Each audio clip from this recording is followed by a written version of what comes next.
And then we have a panel of discussants to reflect and to share their own thoughts and ideas. So, but let me open the session with a keynote presentation of Professor Daya Thussu about the change in geopolitics of global media flows and contraflows.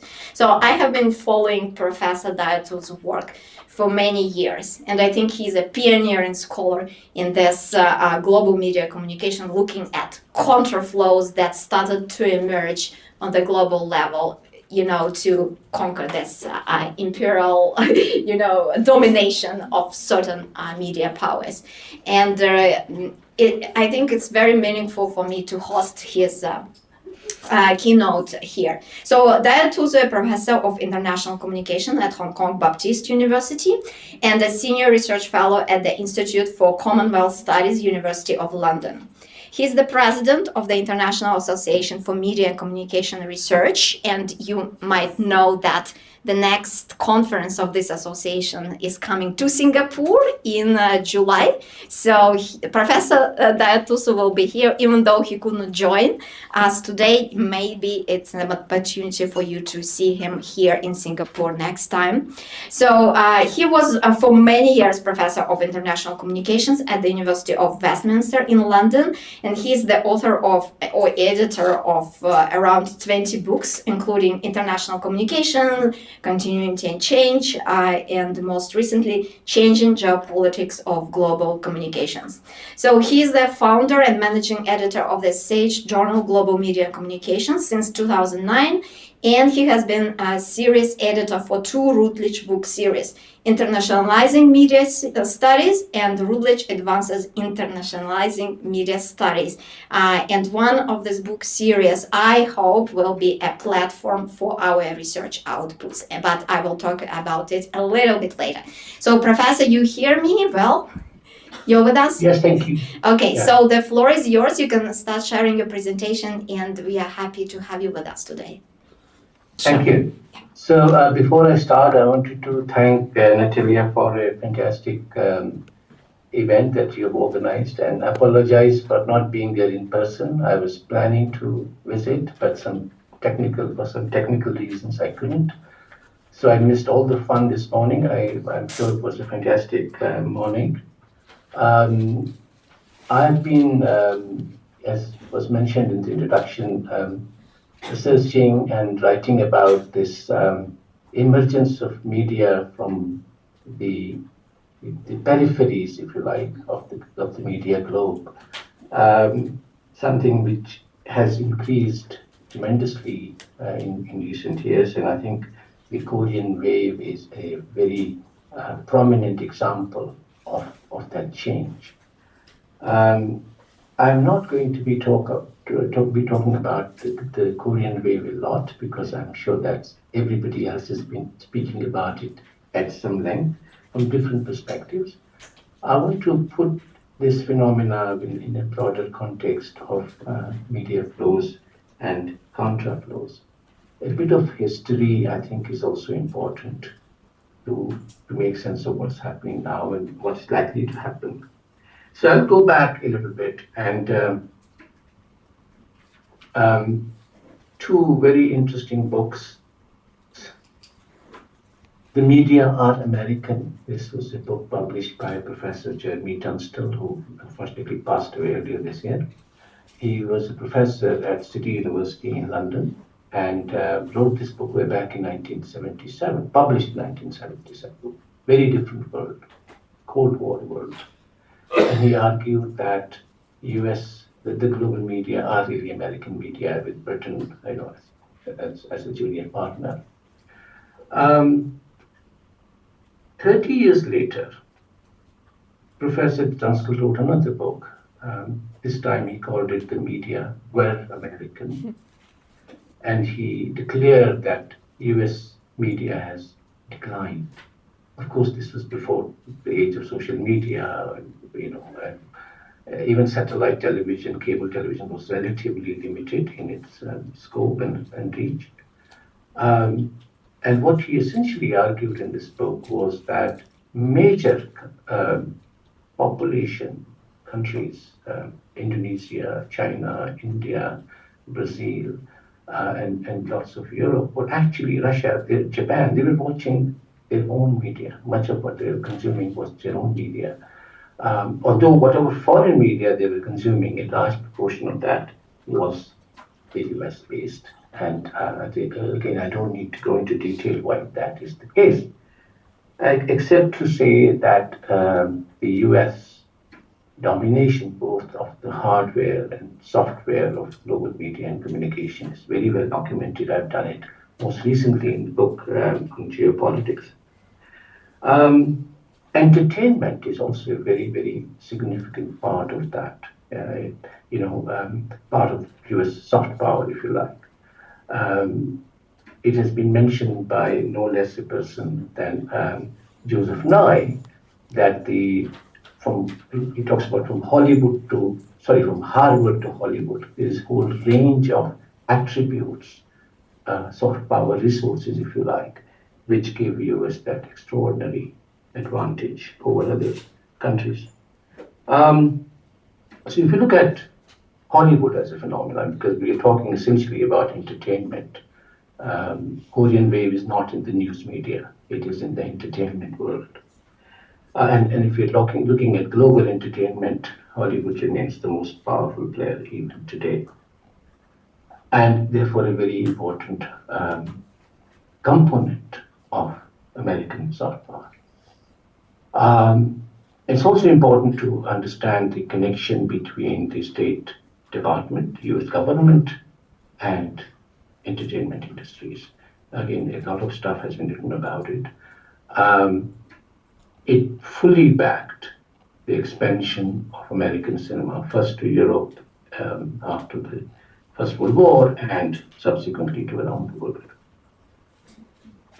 It also was a very influential means to promote a certain kind of capitalism, the American way of life, where everybody is equal, and everybody has the right to be free and rise. This arguably was also an important factor in the Second World War, fighting the Cold War, fighting communism. Some scholars have argued it was more influential than nuclear weapons. That's arguable. And more recently, post-Cold War, winning hearts and minds in this war on terror. And now, with the new Cold War, whether it is tech war or chip war or China war, AI war, I think Hollywood is already doing its contribution to promote a certain version of these conflicts. So the geopolitics of entertainment is very important, and I think when we look at the Korean Wave, we have to see that within that bigger picture. Also important are the platforms. It is not coincidence that the most popular over-the-top platform is the US-based, as are the other major ones. So, in terms of the infrastructure for entertainment or media or communication more broadly, from satellite TV to broadband to AI to social media, again a very well documented and very dominant presence. If you think of mobile technology, for instance, only two companies, Google and Apple, have the operating systems of all the mobile telephones around the world, even in China. So that's something one has to kind of say at the very beginning, that the Korean Wave is not happening in some isolated system. There's a system which has been well established, and that system has actually not disappeared, but it's become more complex because there are many players now in global media space. For example, think of news media, something I write a lot about. Al Jazeera network, that many of you know, has emerged as a very powerful voice, particularly in the context of what's happening in Gaza and Lebanon today. This organization now has presence, not just in the Middle East, but globally, to the extent that now scholars speak of an Al Jazeera effect, like the CNN effect or YouTube effect.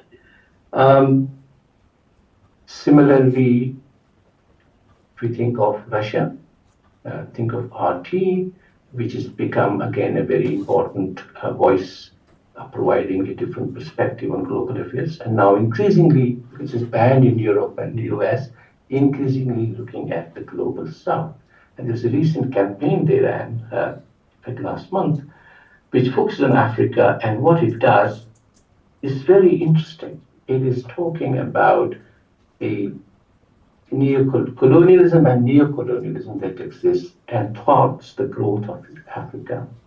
And there are examples, as you see, from Tanzania, from Ghana, from South Africa, etc. And there are many other examples, but that's not the theme of this lecture, this presentation.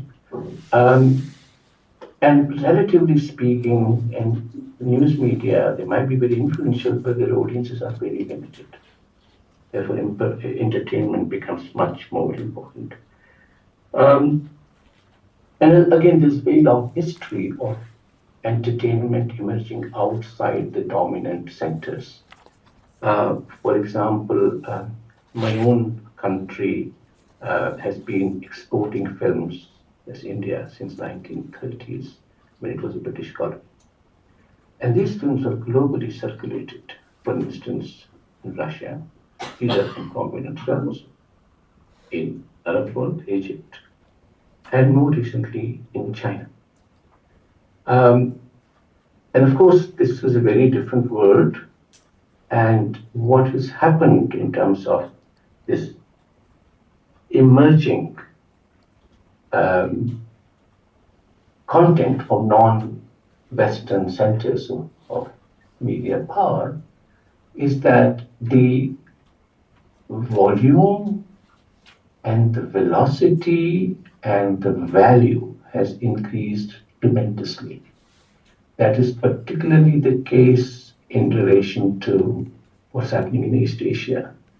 Japan, of course, was a different category altogether because Japan, the animation industry, hugely popular even before it became identified as Japanese. A generation of Western kids have grown up playing those games or watching those, reading those comics, which are essentially Japanese in origin.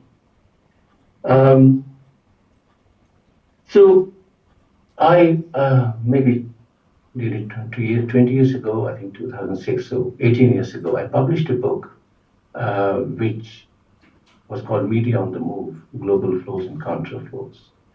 And it was the first book in English language which looked at the rise of the media industries and a different kind of content. And the examples you're looking at now, Bollywood, Al Jazeera, they were part of that book. And the focus was still on television and film, but with the extraordinary expansion of new technologies. For example, this project that this symposium is based around, it's all about mapping this and mapping in a very sophisticated, technologically sophisticated at least way. So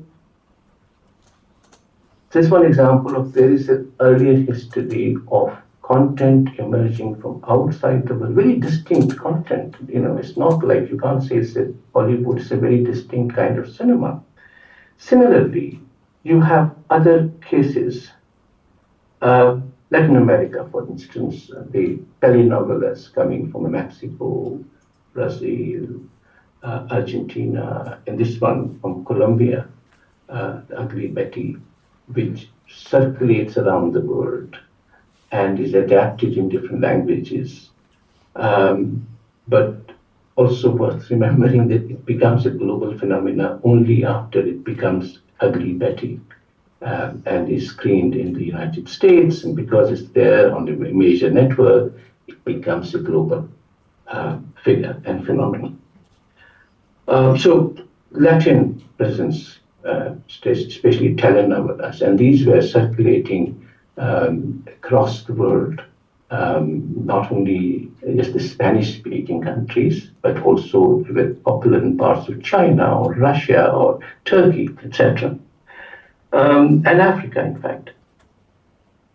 And then more recently, you have Turkey, which has emerged as a very important producer and distributor of entertainment.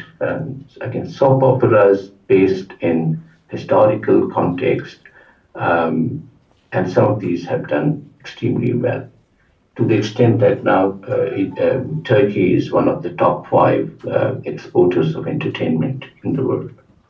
And remember, this again is a historically interesting phenomenon, because Turkish, people forget today that the Ottoman Empire was one of the most important powers for 500 years, not only in Southern Europe, but large part of what is Middle East today. So all the way to Iran and Pakistan, to Maghreb, to parts of Southern Europe, these serials are very popular, and not just among the diaspora. So I'm just picking different parts of the major players within that, in this complex flow and contraflow argument. Even China, which is actually seen as, producing propaganda through its news channels, CGTN, for instance, or China Daily, or People's Daily, or Global Times, also has realized that the news doesn't generate a lot of interest, especially among younger viewership, which is increasingly driven by social media and entertainment. So what they've done is, again, a very interesting case of much less commented in scholarship in China or elsewhere, is this phenomena called Star Times, which is a pan-African entertainment network, essentially owned by the Chinese companies, but it is providing a different kind of entertainment, Chinese historical dramas, for instance. And of course, it's part of the big Chinese project for soft power promotion.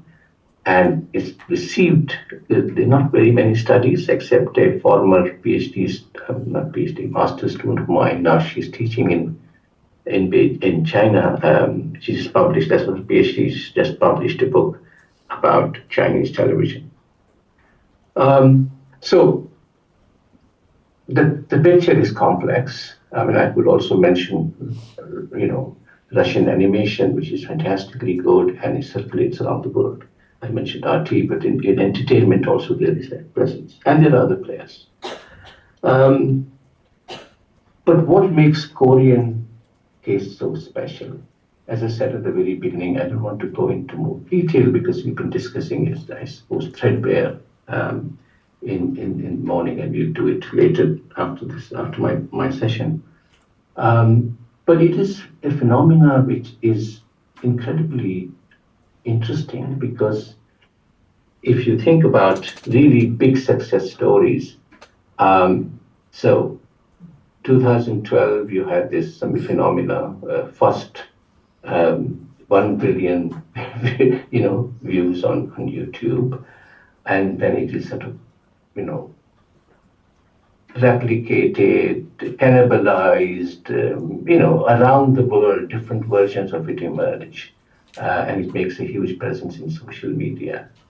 A kind of very unusual phenomena, because you don't associate that from a country in Eastern Asia. It's kind of stuff, because as I said at the beginning, the structures are still dominated by certain countries and organizations based there.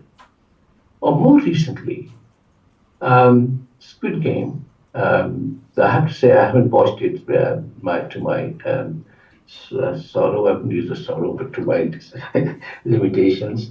But whoever has watched it, friends, colleagues, students, they are very, very impressed by what they see in this, despite its macabre storyline. But the point is, it was the most popular series on Netflix. So it's actually an interesting case in itself that something very, in some ways, I wouldn't say it's particularly Korean, but a genre which emerges in South Korea, it has become a global phenomenon. And then, of course, there is K-pop, there are Korean serials, there are Korean films, as we say, the whole wave. And there's also very clear government support to promote this. There's very strong marketing and advertising campaign, including in social media, because some of the popular, celebrities that have come out of the Korean wave have become, hugely popular, and not just in East Asia. There's also a political element which often is ignored. For example, in mainland China, although, as you know, the word Hallyu comes from China, this is a Mandarin word, and there's a huge following of many of these celebrities. But the government was not and is not particularly happy that we are not producing the kind of content that the Koreans are, and it's not something which we should be celebrating. So let me just then close with a few reflections about this whole phenomena of flow and contra-flow, because flows have increased enormously because of the technological shift, and with AI and what have you, is going to get even more important. It is also something to do with changing power relations. If you have the capacity to produce content, you have the capacity to distribute it, market it, promote it, it will be visible. And now with the way social media operates, it is possible to have much wider audience than was the case even 10 years ago. So let me then sort of finish with a few reflective points. Despite some of the examples I mentioned, and despite all the conversation I'm sure is happening in this symposium, and not just in the panels, but also over coffee or lunch, I would suggest that Korean wave is still a relatively minor phenomenon when you look at the global picture. So is Bollywood, so is Al Jazeera, so is RT, so is Chinese networks, stars, whatever, in relation to Africa. There is a clear pattern of where the big power is. That hasn't changed. So they are not just traditionally, they were vertical flows from the west to the rest. What you are witnessing, and this is not a particularly new phenomenon, it's been happening for the last 30 years, is that there is a availability of other kinds of media content, but it is still overly weighted in favor of the West. And the West, I don't mean Bulgaria or Greece, I don't even mean France or Italy. I'm essentially talking about the United States. Others are adjunct. The big power, look at the big social media platforms, look at Netflix, I mentioned Hollywood.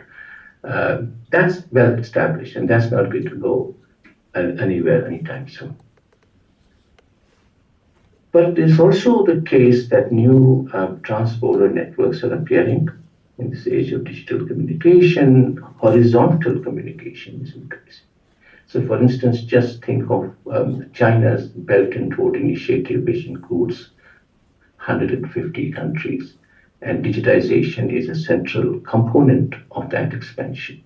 Of course, a lot of it is about building ports and airports and what have you, roads, but it is also about giving that digital connectivity. So once you have the hardware, software is then provided, and that's what's happening. So there is a kind of expansion of content because the infrastructure itself is now changing not fundamentally, but substantially. So And the question is, who is actually consuming this contra content? And if you look at closely, the majority is still very diasporic or regional audience. So Chinese overseas might be interested in Chinese news, they might watch it. In South Asians, India, Pakistan, Bangladesh, Sri Lanka might be interested in Indian cinema because they've grown up in that kind of visual culture. Turks, again, might be interested, or Turkish-speaking areas in Central Asia, in parts of Middle East, Southern Europe. But they're not yet global in the sense that Hollywood is. But they're creating some kind of transnational public and private spheres where an interesting conversation is taking place and making globalization a much more interesting phenomenon. And this symposium is a case point. So what does it do to globalization of cultures, of popular culture, for example? Again, the debates have been raging for many, many decades, whether it is making us very similar. Is there is a homogenization going on, McDonaldization of world, if you like? Or is it actually creating a much more diverse, heterogeneous cultural exchange, where people are exposed to very different kind of cultural attributes and articulation? And what that leads to is this whole kind of global localization tradition, which is rooted in marketing, and it works if you localize the content. But there's also this debate about what is actually original culture, because it's always hybridized. Cultures evolve, they give and take. So debate about hybridization. But then again, the key question is, who is hybridizing with whom? If you ask an average American person about, RT or, a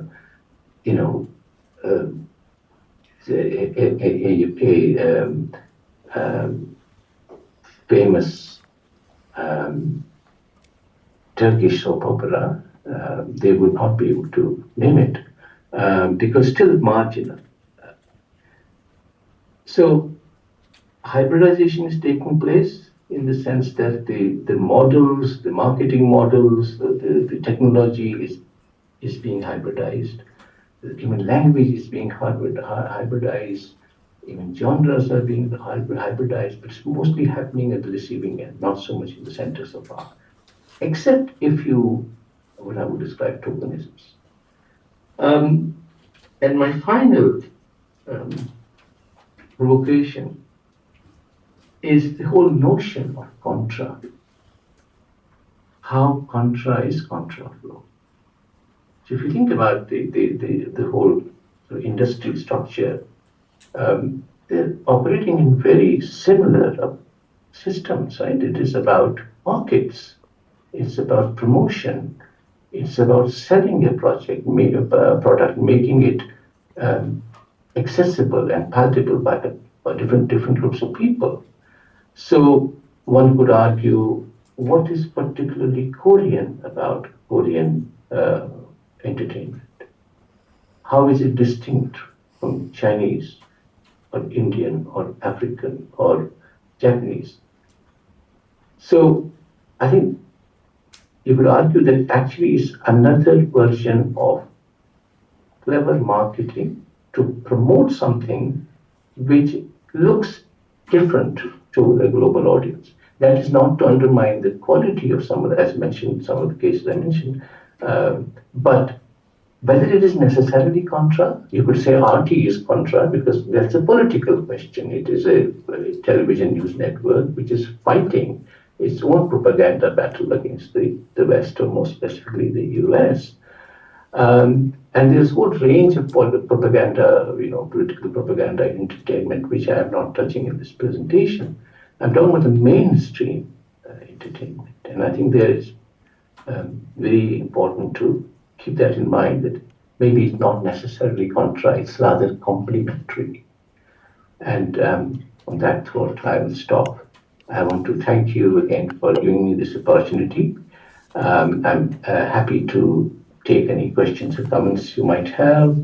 And I'm also very interested in this project because it's actually potentially very interesting because it has interdisciplinarity in it. The mapping phenomena, I think, is very, very interesting. And I would be interested in getting something published out of this. I have, this was mentioned at the beginning, I did 2 book series for Routledge, and the series are called Internationalizing Media Studies. So this is a project which contributes to that process of internationalizing a major presence in global media and a growing presence. So on that note, I'll stop. Thank you so much. Thank you so much, Professor Daya. That was a great kind of dive deep into the global geopolitics and expanding our view, zooming out from Hallyu to other movements or contraflows that are happening on the global stage. So, any questions to Professor Daya right now? Very quickly, because we are a bit late for the next session. So I just have a quick question. So we are talking about this Hallyu or some other, like you mentioned, RT, CCTV, all these different peripheral media joining the global media space, right? And we are kind of talking about them as contraflows. But you also questioned, is it a contra?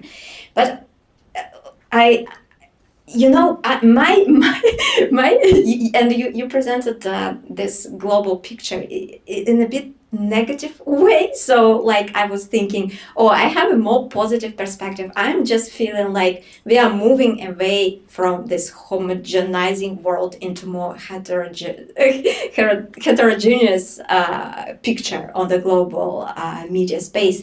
So, and my question is maybe naive and simple, but do you think we will reach the time when we will not have contraflows, but we will have all these diverse medias presented where we don't need to actually identify major flows or contraflows? We will live in this very heterogeneous world of media, and everyone could pick what they want according to their cultural or whatever taste they have. Do you think it's possible in the future? Thank you. I think it's already happening on social media, for example. And it's a good thing. I mean, but the point I was trying to make is that there is a power issue here. It's not happening in a vacuum. And if you think of younger people around the world and their media consumption patterns, they are much more heterogeneous than when I was their age. It's really not that when I was growing up, these things were not available, so a very limited menu to choose from. But what has also happened is that the accessibility and the conversation that takes place around those, TikTok kind of short videos is creating a much more heterogeneous experience.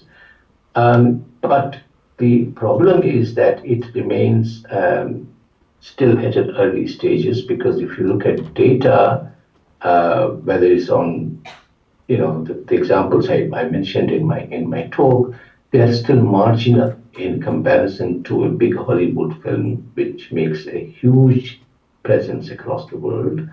And that is something to do with the power of the United States. That power is not diminished. In fact, some of you may know, I was involved in a major project on BRICS media: Brazil, Russia, India, China, South Africa, big countries, huge industries, and we were surprised to see in our research how limited intra-BRICS exchange takes place. So how many Russians are watching Brazilian TV, or Brazilians are watching Chinese TV? They're all watching American TV, right? So I think that is why you might think that I'm being negative, but actually I'm just being very realistic. But I'm also very hopeful, as I said before, that on the social media front, this is changing quite a lot. The only worry I have is there's a different kind of homogenization, a kind of convergent culture, a digital culture, which is based on, in my reading at least, rather superficial understanding of what culture is and how it's communicated. Okay, thank you. Thank you so much. So we need to move forward, and I'm happy to present the next panel, the complexity of Hallyu, from global phenomenon to cultural conflict. So the first presenter on the panel is Dr. HwaJung Kim. She serves as a research professor, having been selected in track A by the National Research Foundation of the Ministry of Education, Republic of Korea in 2021 at the Institute for International Area Studies in Ewha Women's University, where she had joined as an invited professor. So, and her research interests focus on culture in the world of politics, international cultural relations, and diplomacy. And she's presenting today on the characteristics of the anti-Hallyu movement. So, welcome to the floor. Okay, thank you, Natalia. Yes, I feel so honored to present my research findings in front of you, and I think slightly related to the keynote presentation. I think from my perspective, because I'm from international relations, Hallyu is pretty much distinctive global phenomenon. First reason is that this is non-Western cultural flow, and then also if you're looking at the Japanese manga globalization, that also we can see those countries like a Hollywood globalization or manga globalization could be seen as imperial powers. But however, South Korea has no imperial history, rather it has colonized country. So I think Hallyu can be a very, very interesting case study. And absolutely, soft power can be one of my main theory, backbone of my theory. So I'd like to move to the next slide. So for particular, this symposium, I made this aim of research to reveal the characteristic of the anti-Hallyu. The research question is, what are observable events or trends related to anti-Hallyu sentiment that were influenced by individuals and groups within a society?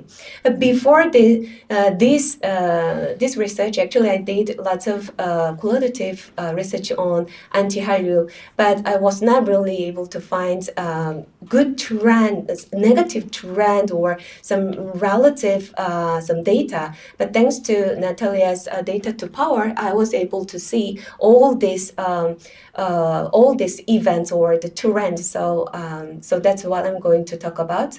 In my perspective, international relations, liberal realist view on soft power conception. And here I want to emphasize soft power is not necessarily always positive impact. However, soft power can engender negative outcome. My methodology pretty much mixed data visualization and mapping and qualitative longitudinal methodology and content analysis. I did quantitative analysis for the whole country, but for the whole world, but I'm focusing on more 30 countries because there is a 33 selected nations in the Korea Foundation for International Cultural Exchange Index, because they produce so many good Hallyu index. So I try to be aligned with them. And then my pilot study has been done last year and till this April. So this is my theoretical background. Based on Naren Chide's argument on virtue and virtuosity, I found that this is really interesting because soft power have a positive and negative dimension, and then he argued there is a reconciliation effect. And then I argue reconciliation effect can be a positive impact. And then I put there are 3 other dimensions that he didn't mention. So A dimension could be leadership. So still, these are the very positive dimensions. And then B and C are negative dimensions, value clashes and propaganda. Here, propaganda, my definition is manipulation and disinformation. So this is my background. And then I did theoretical and empirical literature review 2022 and 2023. So I noticed there are lots of negative aspects of Hallyu success. And then it brings about serious concerns about anti-Hallyu sentiment that started from neighboring countries and cultural imperialism with extreme capitalism and human rights issues in an idle training system of teenagers, even the younger, and racism embedded in culture product. So my kind of preliminary finding is this can engender negative soft power of the country, which can be transformed into value clashes or propaganda. Flip side of coin of the formation of soft power, reconciliation or leadership as positive soft power side. Try to look at more negative dimension. So my bio study was all about reveal the critical junctures of negative Hallyu since 2010s. So these are the evidence, like from the Thailand and Malaysia, there is critical behaviors like backlash movements. Why? Because Hallyu has faced inflation. And in the Philippines, there is a hashtag cancel Korea.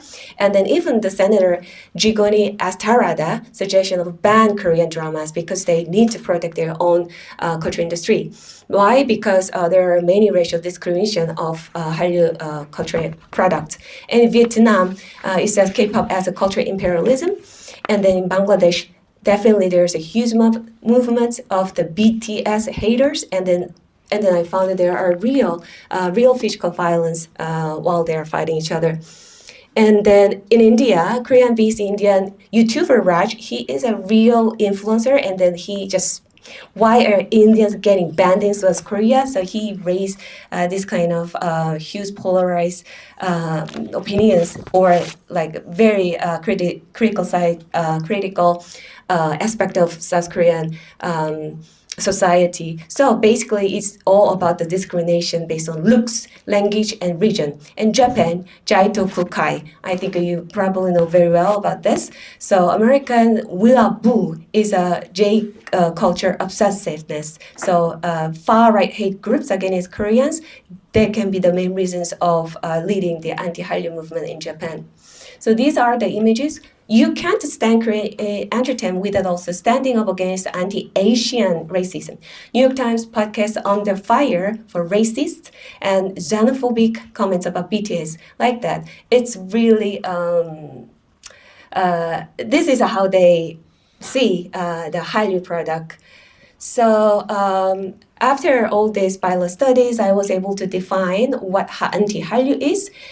Anti-Hallyu can be defined as any negative effects of Hallyu due to Korea's growing cultural influence and its potential to overshadow domestic cultures, such as negative feelings, reactions, or movements towards Korean pop culture and the Korea country of origin manifested by online boycott, social media criticism, and political discourses. This is my definition. So, and based on the existing literature. So if you are asking what are the dimensions you're trying to look at when it comes to anti-Hallyu, definitely I'm looking at the feelings, reactions, and movements. And negative sentiment from neighboring countries in the early 2000s in Japan, in China, in Taiwan. Taiwan case is very interesting because Taiwan very competitive with the sporting games. So because of the reason, they just hate Korean and they hate Korean culture and everything. And then the continuation of anti-Hallyu in East Asia in the 2010s, anti-Hallyu sentiment linked to decline in economy in East Asia. And then there is also a very significant drop in China due to South Korea's THAAD missile deployment, which is the United States defense system in South Korea. So that's pretty much diplomatic relations between South Korea and China. However, there is a huge sort of negative sentiment from the Chinese people. So this is particularly focused on today's research, data visualization and mapping. all media articles published by news outlets in a country discussing anti-Hallyu, both South and North Korea, attitudes and movements, source LexisNexis. That was introduced by Natalia. And social media platforms and Google Trends from 2004 to 2023. To overcome some difficulties or some gaps, we also collect main data related to China case, because China has their own version of Google. That's data visualization. And the qualitative longitudinal methodology, I select those 3 countries are focus countries with a high number of negative media coverage and social media groups sharing anti-Hallyu sentiment.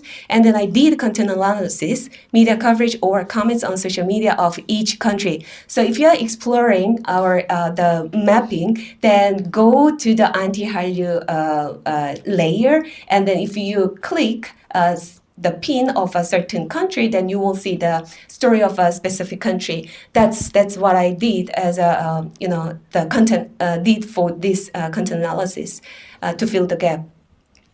So anti-Hallyu keywords for LexisNexis, as you can see, these are from all my previous study: anti-Hallyu, anti-Korean wave, anti-cultural. Korean culture imperialism, nationalism, supremacy, or consumerism, and so forth. And also, we had these keywords based on the previous work for Facebook. And then these are the 30 countries in Asia. I include Hong Kong because Hong Kong is very visible. So 14 countries / areas: Australia, China, Japan, Singapore, Taiwan, Indonesia, Malaysia, Philippines, Thailand, and Vietnam, India. These are in black. Why? Because it's already in the COFIS index. And then Hong Kong, Bangladesh, South Korea, I added. And then Europe, Central Asia, there are 5 countries, and Latin America, Caribbean, 5 countries, and the Middle East, North Africa, 3 countries, and North America, 2 countries, Sub-Saharan Africa, 1 country, so that I can compare my analysis result and then COFIS index and then their report related to each country. So these are my findings. So what are the observable events? There are collective actions. Second, government officials, and then other issues. So I divided into 3 categories. The first one, collective actions to denounce Hallyu, Koreans, Korea, K-pop group, or fans. So for example, online boycott, social media criticism, or actual physical violence. These are the visible collective action. That led by the 1-1, led by people with the formation of anti-Hallyu group in social media, and collective action led by social media influencers or broadcasters. And there are backlash movements of Hallyu fans due to broadcasters' negative comments, which brought about negative views of the general public on Hallyu fans. And then hatred for obsessive Hallyu fans. They basically not Hallyu culture product, but fan themselves. The group is really the target of this hatred. And mistakes of the K-pop idols and pro-Japanese tendencies, also the main reason. And anti movement is sort of the backfire of this anti-movement, which means that, again, it became very strong very strong Hallyu advocacy. And then number 2, government officials, minister or senator, to warn or ban Korean culture product, political discourse due to cultural value conflict, and then to protect their domestic culture industry. Other issues to provoke anti-Hallyu sentiment. First, characteristics of Hallyu content, homosexuality, commercialized idols, cultural imperialism, anti-Korea due to historical or social issues leading to anti-Hallyu, and sports competition, and anti-ASEAN due to COVID-19 leading to anti-Hallyu. If you're looking at the by year, 2020 and 2021, it's really a peak. And diplomatic relation with the home country or other neighboring countries. That's very visible in the Middle East.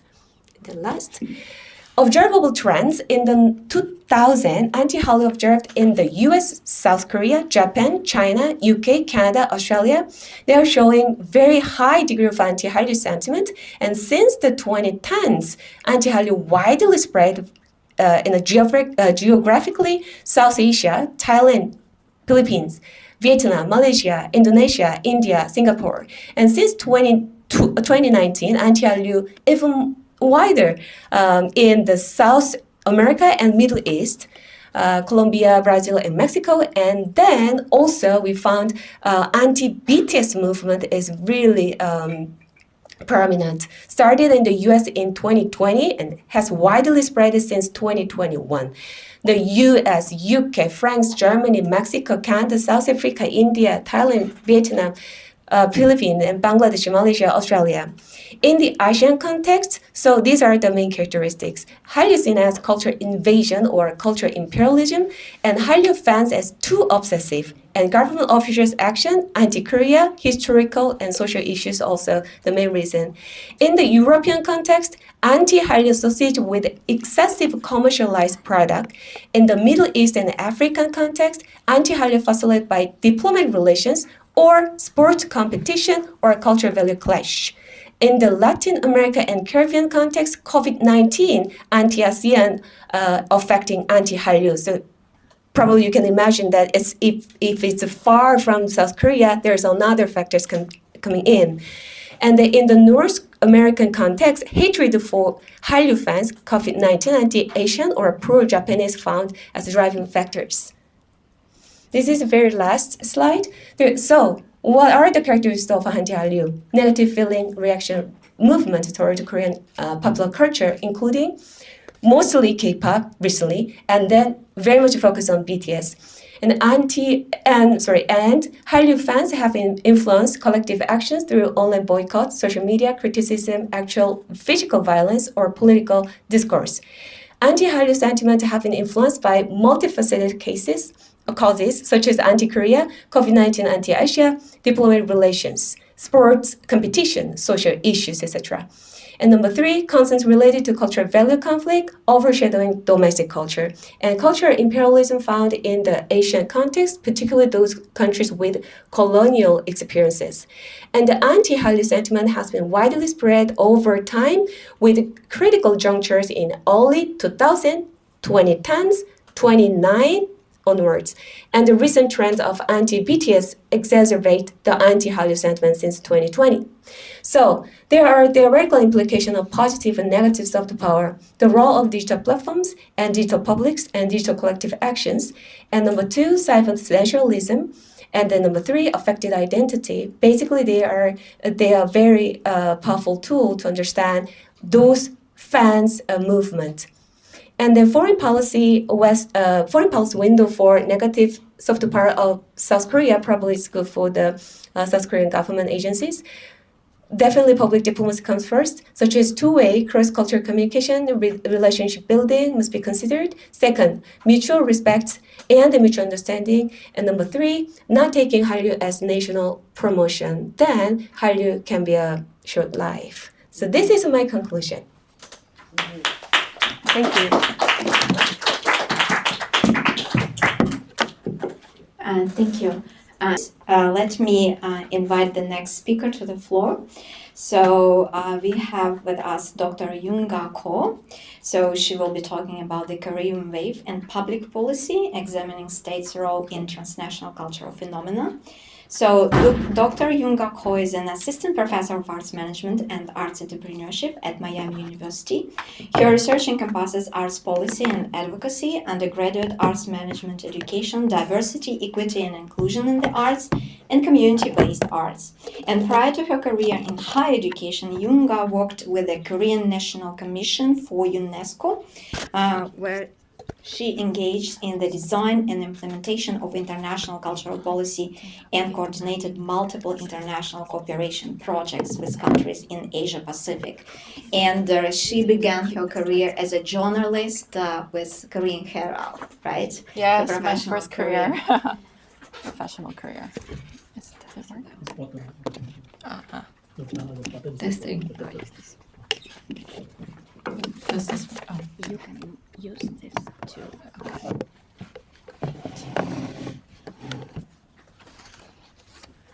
Great. Well, very excited to be here today. So I'm one of the research members within the research team mapping the global impacts of Hallyu. And my research within this bigger project was to look at the role of cultural policy in having contributed to the success of Hallyu over the past 30 years. So a little bit of background into how I was prompted to or motivated to start this research was really about how Hallyu, or the Korean wave, has become this transnational phenomenon and a global phenomenon. And there has been increasing conversations around the different factors that have impacted the success of Hallyu, right? And there were two dichotomic approaches to explaining the success of Hallyu. A lot of non-Korean scholars have sort of consistently talked about active dissemination from the government side, as well as, but I hear from a lot of people, including government agency officials, of how Hallyu has actually been a more voluntary audience reception. So there are these very contrasting two different views, but little actual literature about how cultural policy has actually manifested throughout the past 30 years in relation to the Korean wave. So my goal for this research was to really delve deeper into that. All right, so two guiding research questions that I had. My primary research question was to look at to what extent has the Korean government's cultural policy actually impacted the success of Hallyu. And in order to do this, I wanted to create a chronological policy input timeline between the years of 1999 to 2023 in terms of budgets and other cultural policy inputs from the Korean government. And I also wanted to look at the global impact of Hallyu during the same time period. And my second question was, obviously, if government wasn't the sole contributor to the success of Hallyu, what were some non-policy factors that needs to be noted? So my methodology was basically mixed methods. So I'm primarily a qualitative scholar. So my qualitative analysis really focused on looking at pretty much all of the policy documents from 1999 to 2023 into, white papers, budget documents, government activities, reports that came out annually to look at what the governments actually did to support the Korean wave or to engage with the cultural sector more broadly. And my quantitative analysis really relates to the Hallyu tracker that we just launched. And it was a very extensive data collection over the past year, looking into the Korean government's policy inputs, such as budgets, investments into cultural sector and Korean businesses doing business overseas. And there are public diplomacy and exchange programs initiated by the Korean government. And I was also looking at some global impacts of Hallyu, looking at cultural exports from Korea to different countries around the world, number of fan communities, Hallyu consumption among users of different countries, and so on. All right, so for the interest of time, I want to focus on the quantitative analysis, but I do want to mention that as many speakers in the previous sessions have said, I do see the Hallyu tracker and the quantitative analysis as a new tool to analyze and present data, which could potentially uncover new insights into looking at global impacts of Hallyu and the Korean government's involvement in the success of that transnational phenomenon. So I do feel like qualitative and quantitative analysis are highly complementary. So, and, obviously acknowledging the data gaps and, the fact that more unpacking of this, data and the tracker that we just launched is needed. All right, so I do want to go to the Hallyu tracker and show some of my initial observations from the data that's presented and mapped. Okay. So this is the layer that measures the country's population's engagement with Hallyu by looking at indices such as digital fandom, media coverage, and Hallyu consumption in relation to the timeline of cultural policy inputs such as Korean cultural budget, as well as Korean investment, and so on. So if you look at the bottom of the tracker, there's a timeline that indicates the Korean cultural budget over the past 30 years. So you could see the budget sort of increasing increasing. There's, increase and decreases over the years, but generally you would see an increasing trend. And let's see. I'm going to start with the year 1999 because that's how scholars commonly talk about Hallyu being sort of initially incepted. So you would see, sporadic mapping, primarily in the East Asia, as well as countries in North America and some parts of Europe, right? So more sporadic mapping again. But then when you go to year 2012, where Gangnam Style became a global viral phenomenon, primarily through YouTube, and it is to date one of the most viewed YouTube videos so far. So by year 2012, you would see that most of the countries throughout the world, including the global south, having been mapped. And again, there are countries that shows high Hallyu engagement, but then there's no data available that, from the data sets we found. So there are some gaps that we're also seeing here as well. And then I also found to be interesting to look at year 2020, which is notably the year of the COVID-19 pandemic.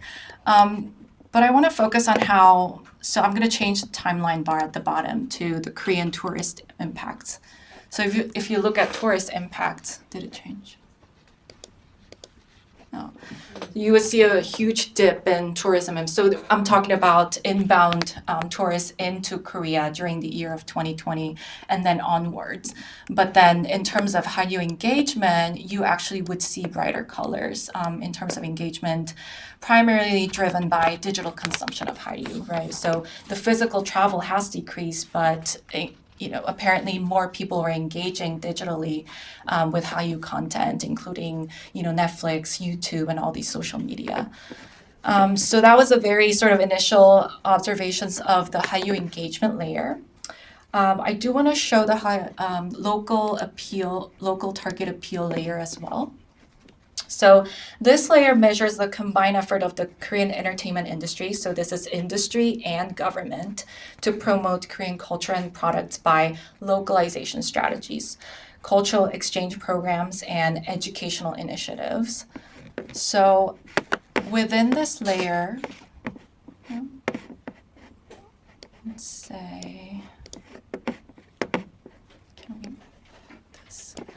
I'm mostly focusing on the government integration index because that really represents Korean government's policy inputs to Hallyu support. So what I'm noticing, and this looks very similar to the mapping of Hallyu engagement, as Dr. Graincheva has mentioned, but local target appeal mostly corresponds to the number of presence of Korean cultural centers, which are Korean government's initiatives and their activities. So I'm going to go to, I'm going to go to Mexico.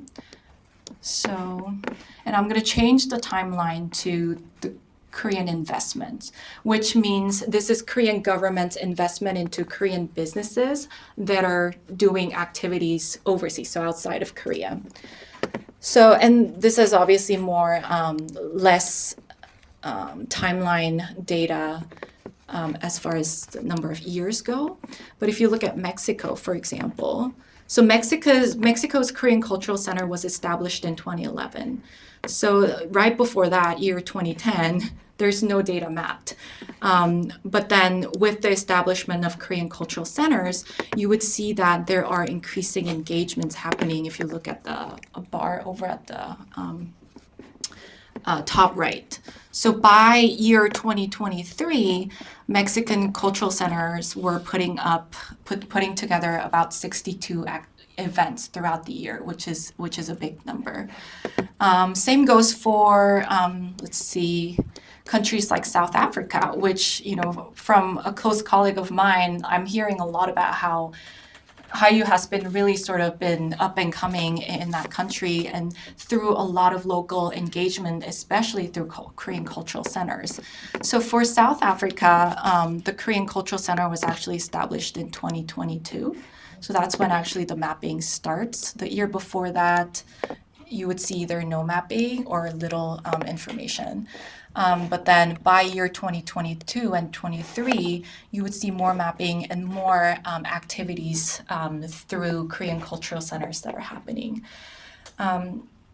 And it's also interesting to see how the hybridization of Korean wave in general, so less Korean ownership and less Korean cultural identity associated with the Korean wave in general, you would see more sort of target appeals like translations of cultural content that's happening throughout the world, which I thought was interesting. So we cover that. Oh, can we go back a slide? Technical difficulties. So my last slide is really about my major takeaways from the research so far, is that policy, I think, undoubtedly has played a big role in the success of Hallyu, but it wasn't the sole contributor to the success. And I've been hearing from a lot of industry insiders of how policy didn't actually play a big role, which is a very, very different sort of understanding of how scholars have previously looked at Hallyu through different literature, especially non-Korean scholars, right? And I think it's more important to understand these different factors of contributing to the success of Hallyu as being interconnected. So, I've identified through my qualitative analysis that digitalization, and other speakers have noted this as well, cultural hybridization and fandom were really sort of these big major non-policy factors that contributed to the success of Hallyu.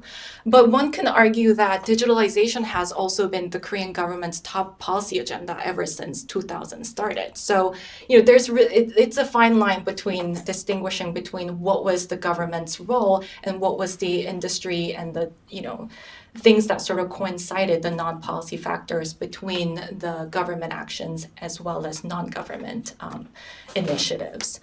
And policy itself, interestingly, is also impacted by internal and external factors.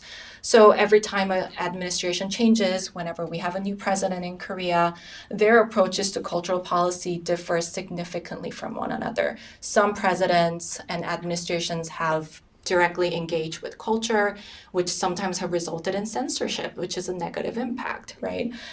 Some administrations or presidents chose to direct more indirectly by supporting infrastructure and providing funding. So policy itself hasn't been linear in terms of helping support the growth of Hallyu.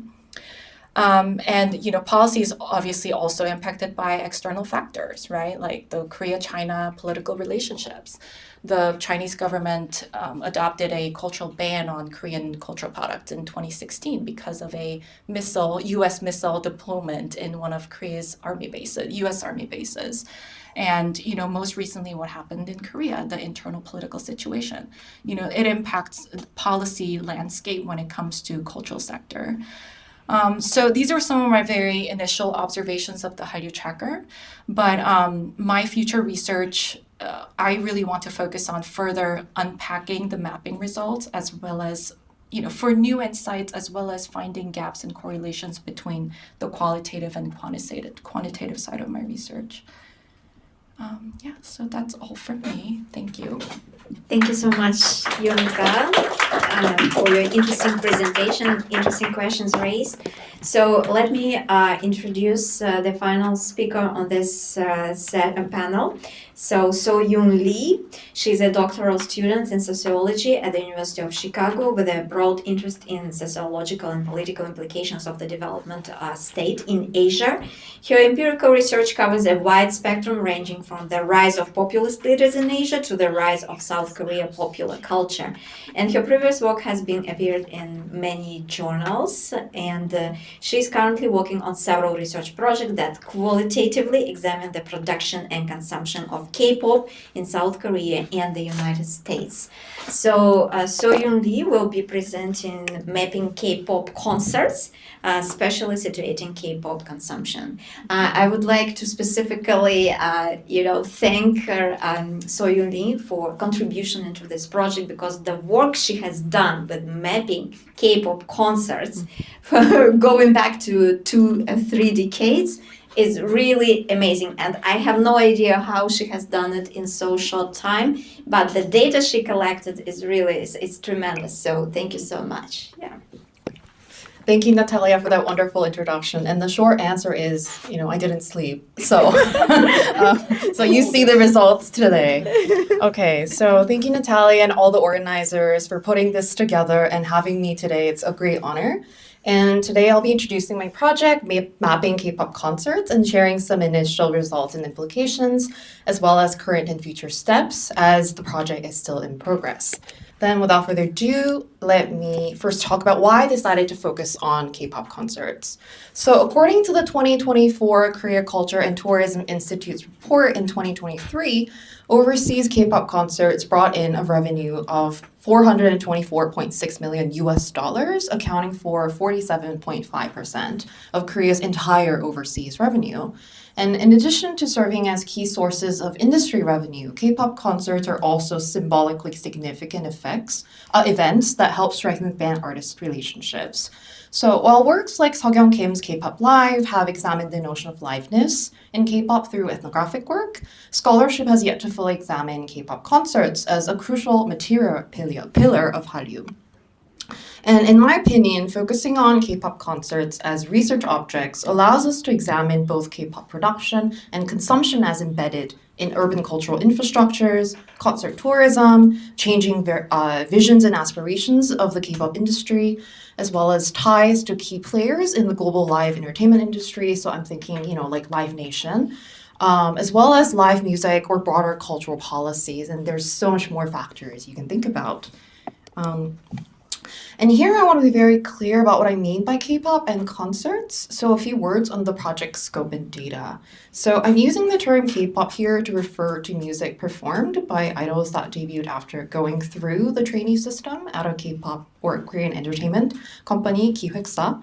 And typically K-pop artists tend to first start with fan signs and fan meetings, then progressively move on to fan concerts and solo concerts, in Korean 단독 콘서트 or 단콘 as fans call it. And in the current phase of the project, I'm focusing on solo concerts since it allows the unit of analysis to be a single artist. And it's also an important industry standard for evaluating the success of an artist or their future potential. And they're marketed towards both fans and the general public. So I thought it aligned well with what we're doing with the general Hallyu tracker. So currently, what I did was I first created a comprehensive database of K-pop artists to the best of my abilities, and then collected information on concerts by triangulating Wikipedia, official announcements of tours on social media or fandom platforms like Weverse, news articles for older concerts, and fandom wiki, YouTube fan cams, websites like setlist.fm. So this has resulted in me creating a database consisting of about 5,000 in-person solo concerts of around 150 K-pop artists. So this treats groups, solo artists, and individual members or units of groups. So think of like EXO having EXO-M and EXO-K. So, we've seen these kinds of industry tactics for targeting different local markets. So thinking of them as separate entities. And this is between 1993 and 2023 globally. So what are the analytical possibilities and problems that my project creates? Theoretically, it allows for a re-examination of the meaning of K-pop and concerts in today's, especially post-pandemic era, where I think these two things mean different things compared to pre-pandemic era. And then it also helps foreground materiality and spatiality as a counterpoint to the emphasis on virality and spreadability of K-pop and other Hallyu products on digital media. And of course, as is the case with any kind of mapping, there is this reification of reality, which creates analytical problems. And I can feel that the database is already old because in 2024, there has been so many concerts. So if we integrate that data, we would get different results for sure. So I hope you'll understand for the sake of an effective presentation and research. And methodologically, I would argue that this data set allows for detailed empirical understandings of how K-pop production and consumption intersects in different regions and locales. So these are not only, instances of reception, because a lot of industry insight or producers, they put a lot of thought into venue selection or how to kind of map or how to go about these tours. But the problem is of focusing on solo concerts is that a relatively small number of K-pop artists have a large enough fan base to host solo concert tours, so the analysis might be skewed. But I think as we move forward with the project, we can integrate more data, and I think that'll help address these kinds of limitations. So as I looked at my data, I was really struck by the degree to which Japan dominates in terms of concert locations. So it was like really so conspicuous that I could not talk about it. And in this database, solo concerts of K-pop artists in Asia accounted for about 75% of total concerts. And then within that 75%, concerts held in Japan, so this is between 1993 and 2023, it accounted for about 51.43%, meaning that out of the total number of solo concerts, about 40% were held in Japan. And then for this presentation, I decided to take a closer look at 3 cities, so Tokyo, Osaka, and Nagoya, because I wanted to look at Nagoya as kind of a third case that might be different from Tokyo and Osaka, which appears to be kind of at par in terms of Hallyu or concert consumption or infrastructure. And here, I don't know if we have time for it, but so this is the number of concerts in a city or urban area in a given year. So if you look at it, let's go to East Asia. Can you make it slightly bigger? Like zoom in a bit more? Yeah. So like you can see over time, like less and less artists are performing in cities outside of Seoul, and that's kind of migrating to Japan. And you can't see this here, but if you go to kind of the late 2010s and early 2020s, you'll see that migrating to North America. And I think in kind of the 2010s or late 2000s, you would see a lot of that in Southeast Asia as well. So yeah, the link is up there, so please do check it out. I intend on updating it, moving forward. So I think it'll be kind of an interesting experience for you to look at that. Yeah, okay. So back to the presentation.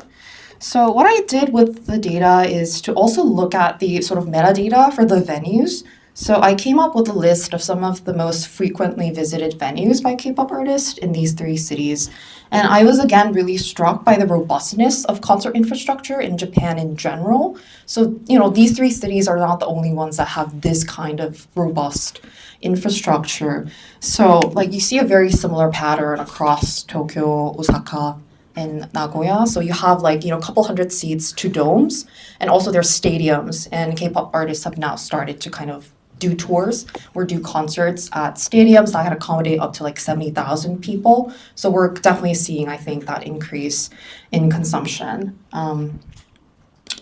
And here, I think we would all agree that, Hallyu scholarship thus far has always emphasized the importance of social media and digital platforms as a key factor for Hallyu's global circulation and popularity. But I want to invite everyone to think about live music venues or performance venues as kind of the material parallel of digital platforms.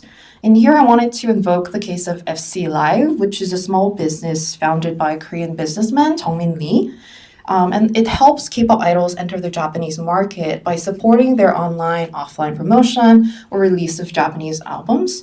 And they own 3 small performance venues where K-pop idol performances and events happen on a daily basis. And you can check out the whole interview. It's unfortunately only in Korean, but I guess you can Google Translate, thanks to AI and ChatGPT in today's era.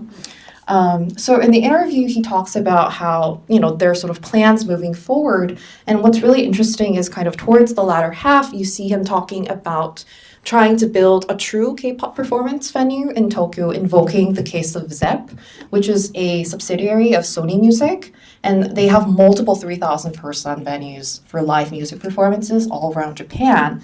And a ZEP tour means touring the different ZEP locations around Japan. You probably saw that represented in the earlier 3 slides. So, and their kind of vision is to create the infrastructure and reputation on par in ZEP tours. So within 3 years, so I guess this is to be seen, but I thought it was an interesting case we can kind of think about. And then when we really start to think about venue capacity, there's, I think, so much more analysis we can do about the different growth models for different artists, especially boy groups and girl groups in the case of K-pop. And, if we think about the earlier pioneers like TVXQ into the Japanese market, you can see how their concert tour patterns kind of go by with that step-by-step approach. And this coincides with this very vibrant live tour culture in Japan, as well as the life cycle of a K-pop artist, which is changing. But I think looking at these earlier groups and also looking at more recent groups provides an interesting kind of comparative analysis. So, yeah. Okay. So, last slide. I want to be mindful of the time. So, what does this all boil down to? I think discussions of Korean soft power or K-pop production and consumption will need to take seriously issues of logistics and infrastructure and the intense labor that goes into venue selection, negotiations among multiple parties, and the actual execution of concert tours. There's a lot of contingencies, like, there's concert venues sometimes canceling, or there's weather conditions, there's a lot of contingencies really, as well as their environmental effects. And as the case of Japan shows, the availability of concert infrastructures that can accommodate artists at different stages of their careers, as well as different fandom sizes, seems to be crucial. And, in Korea, Inspire Arena, I don't know if anyone has been, but this was, it opened its doors in late 2023, and it's the first officially registered multi-performance arena, which is quite telling, I think. And there's several arenas that are being built in Korea for K-pop or other live performances, but I think there needs to be more research that reflects the opinions of industry professionals and the actual needs of K-pop artists. So I'm currently making connections with industry professionals with concert production or management experience, and I hope to do in-depth interviews next year. And, moving forward, we could do a comparative study of different national policies on live music or infrastructures. And this is on me, so I'm giving myself more work to refine and integrate more concert data into the database. And then moving forward, once the database is refined and sort of, checked thoroughly, then we can start to do case studies of K-pop concerts in different urban areas. So, and also examine its relationship to the various layers that we have in the Hallyu tracker. So, yeah, that is the end of my presentation, and thank you so much for listening. Thank you so much, Yoon, and we will continue the discussion right now with our discussants who will join me on the stage right now. So I'm happy to invite Chang, who is Associate Dean on Research and Industry Engagement and an Associate Professor of Economics at Singapore Management University. So also Su Fern Ho, arts researcher and educator based in Singapore and currently Assistant Professor and Lead Coordinator for the Arts and Culture Management Program at Singapore Management University. Please have a seat. HwaJung, Professor at the Department of Communications and New Media at National University of Singapore. So yes, please have a seat. Welcome to the floor.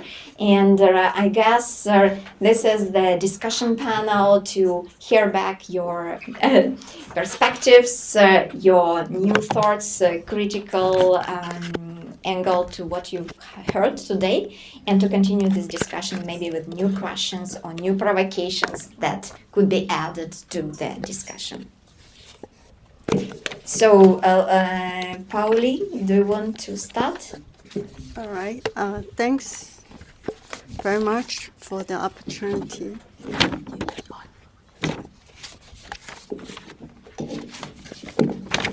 Thanks, Natalie, for the chance to be here. It's a very different experience for me because I train in economics, and I have been hearing all about the artists. approach to the phenomenon of Korean wave. So my connection to the project today is that I have been studying international trade, and a lot of focus on trade policies, trade factors, and how they affect flows of goods and services across borders at country level, sector level, or firm level. And and among all these mainstream studies, I had the chance to conduct a study of how Korean wave affects consumer preference and consumer demands at different destinations. And we used the measure of Korean TV program exports to different destinations and see how these exports in media contents affects destination countries' consumer demand. And interestingly, we find that the effects are significant on women's clothing, stronger than men's clothing, and further stronger on general textile products. And secondly, it's much stronger on consumer products, but not significant on non-consumer products. And I think some of you have mentioned foreign direct investment. So we also look at foreign direct investment service sectors like Korean restaurants, grocery stores, hair salons. We find significant increase in Korean FDI flows to the destination, but not in other sectors such as mining, general manufacturing, and agricultural sector. And so it's a very real impact of Korean wave by helping to sell Korean goods and services. And so I found the maps and the data archive that Natalie compiled to be very useful because the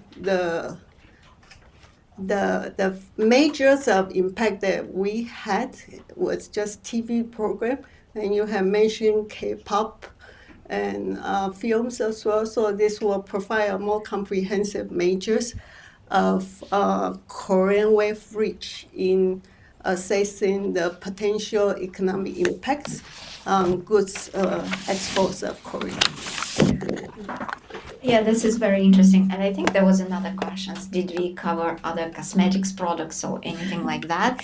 Yes, I defined that. So we do specifically look into cosmetics product, and we see cosmetic product to have a very substantial impact, about 40% increase for per dollar, I forgot, 1% increase in the Korean TV program export value. Yeah.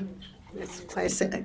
And tourist flow as well, the inward tourist visit to Korea in general. So there's a causal impact of TV program expo and tourist visits to Korea, and consistent with the female gender bias, more female visitors to Korea compared to male visitors. And yeah, that's what we found.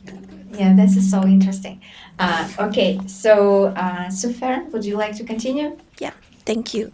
Hi everyone. Firstly, thank you Natalia for the invitation to be part of this symposium, and thank you to the panelists for sharing more about the complexities of K-pop as a global multi-layered phenomenon.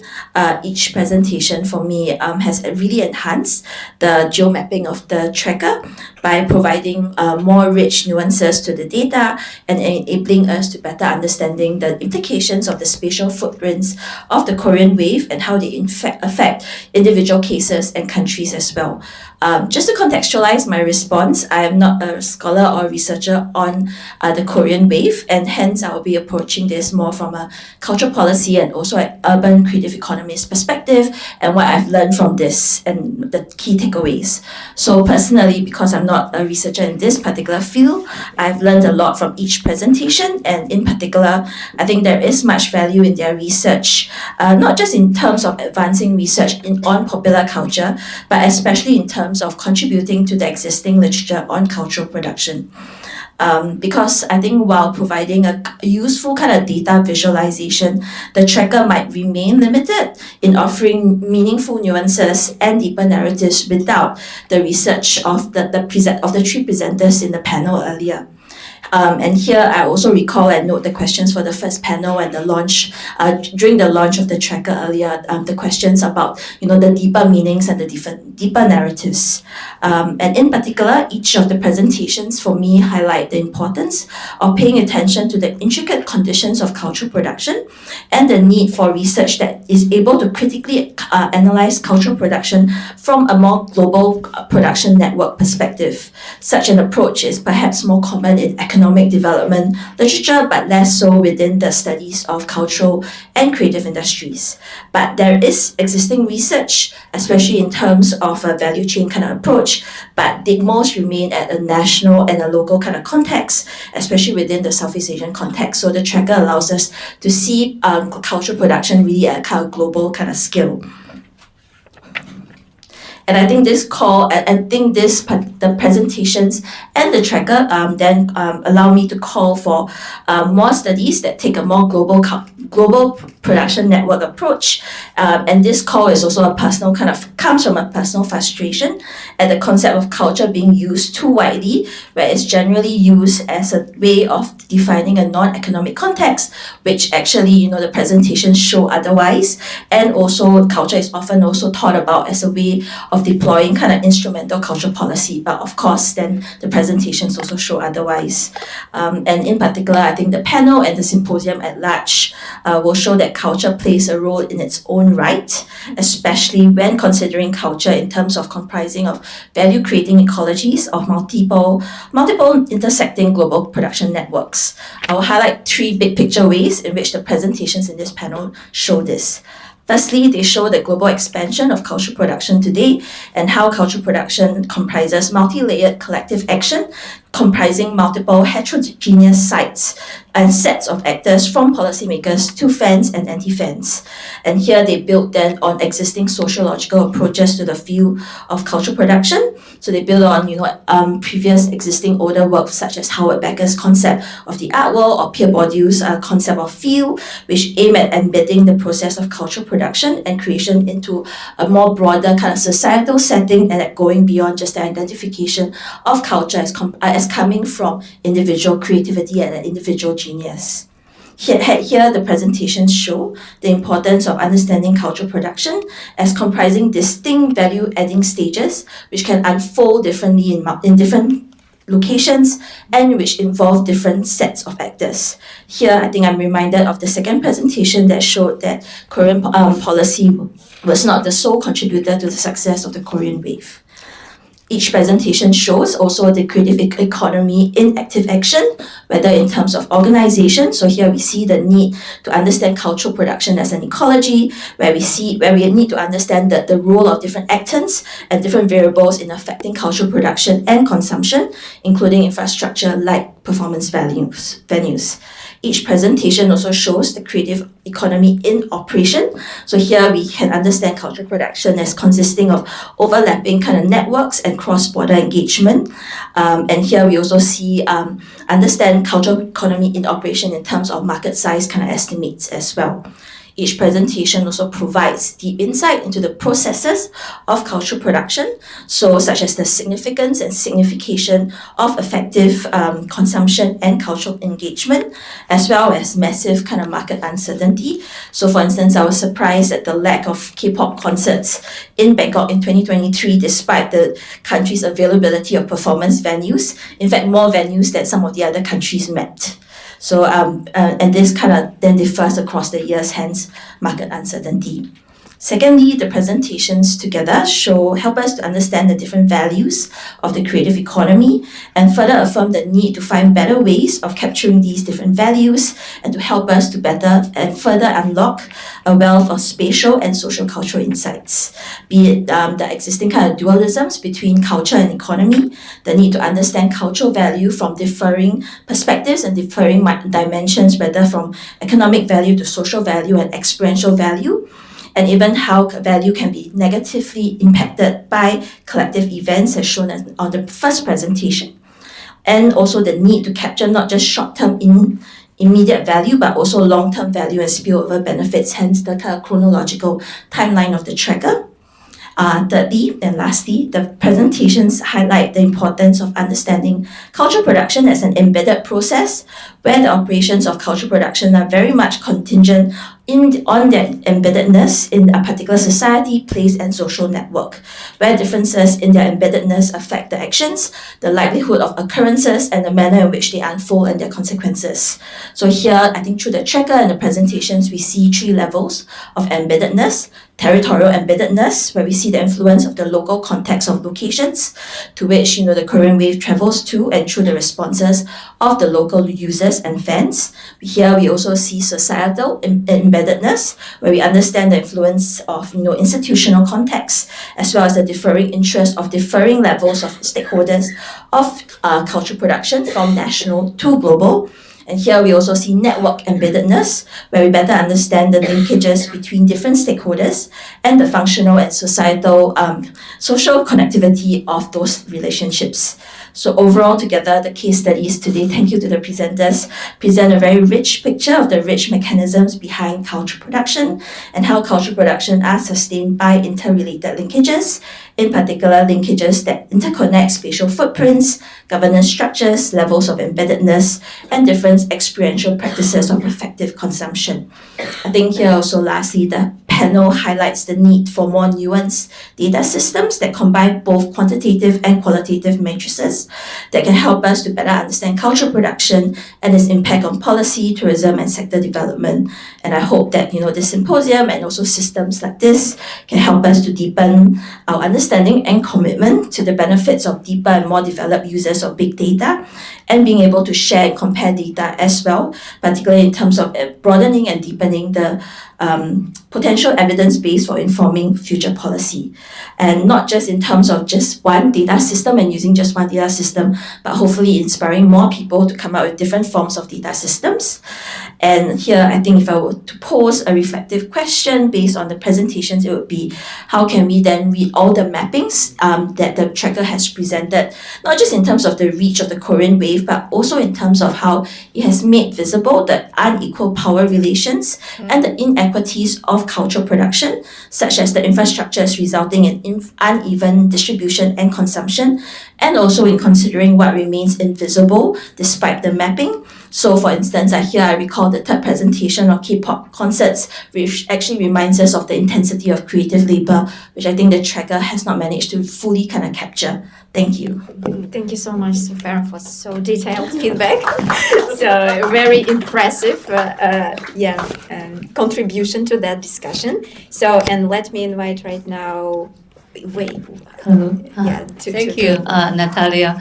Thank you for the invitation, first of all.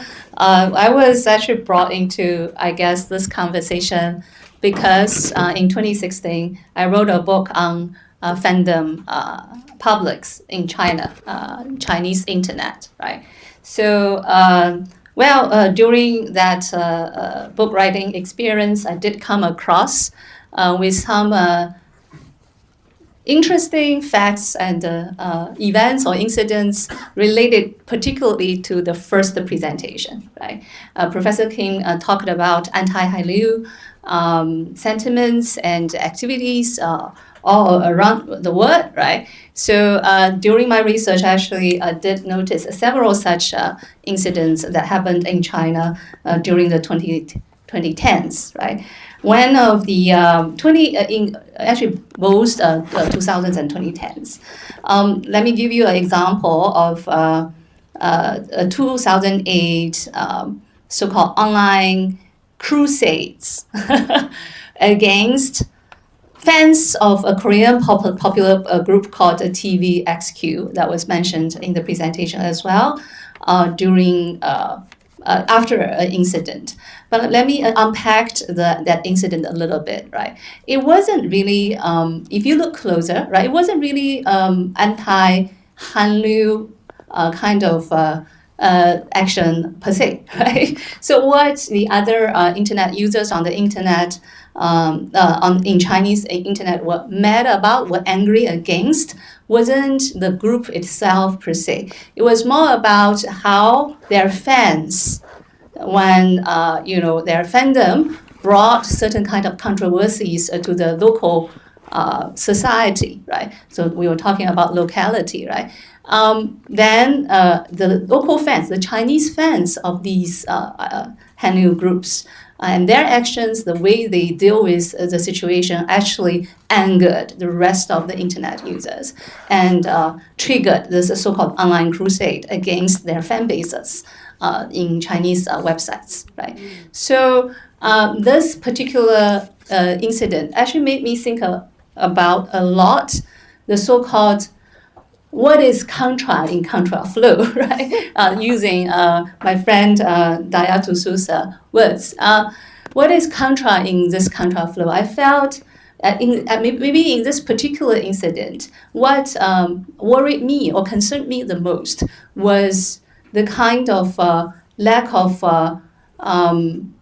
understanding or conflicts or conflicts made out of lack of understanding of different social groups within that country and also across the countries, right? So we talked about so-called industry level, right? Transnational level, policy level, governmental level interactions or flows, right? But what concerned me was how these flows ended up with ordinary people in two countries hating each other, or people within that same countries hating each other, right? So that was the thing probably that concerned me a lot, right? I started to see this not just in Anti-Hallyu, actually in all kinds of so-called transcultural flows of popular media, right? So I'll give you a more recent example where I also researched a bit about the Chinese, so-called Chinese popular culture flowing out of China into the rest of the world, right? One of the best examples was actually Li Ziqi, not sure about whether any of you have heard about her. She's basically a YouTuber, right, who filmed her daily life in the countryside in China, and the videos also became very, very highly popular on YouTube. Her fans are more than CCTV's fans on YouTube. Also more than CNN's fans on YouTube, right? So when I examined tons of comments and on YouTube, on her YouTube page under her YouTube videos, right? I also noticed a very interesting so-called cluster of comments from South Korean users accusing her of stealing South Korean culture elements in her videos, right? So how come Korean kimchi became Chinese, right? So there was a huge so-called debate or discussion on her YouTube page, right? So that incident also made me wonder, what really happens after all these so-called transculture content readily available on internet and readily consumed by different kinds of audiences? Was that always a good thing, or would actually it brought in interesting so-called identity conflicts, right, that we were not aware of, right? Previously, we saw cultural imperialism, right?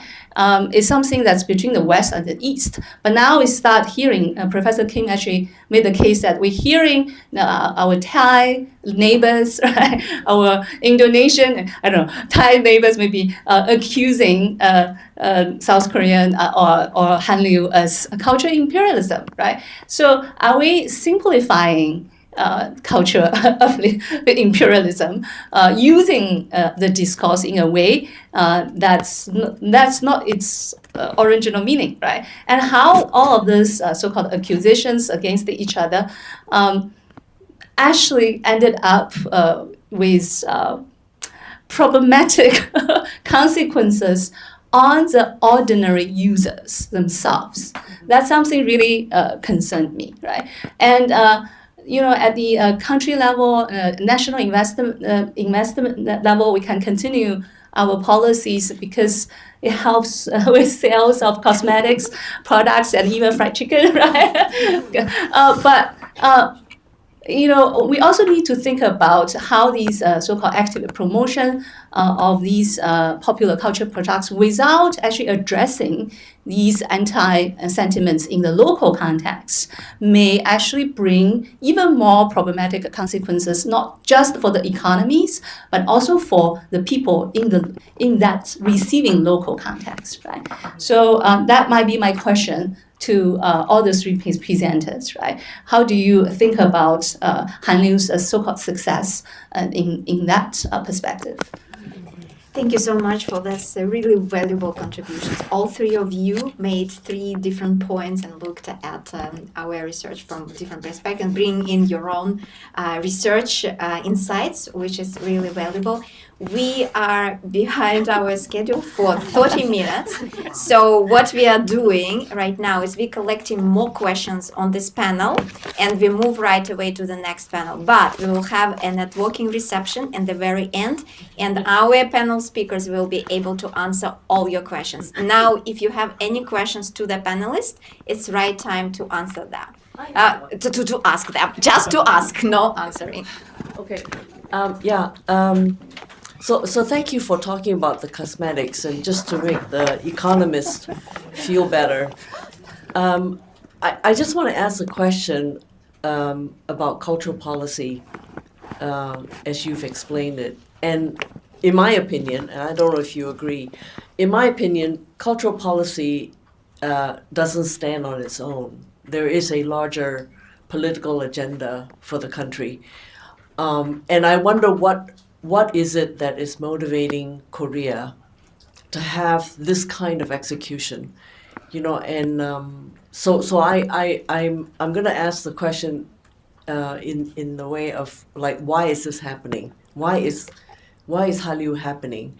And is it because of a blueprint that they perceive out of Japan that seems to bring success?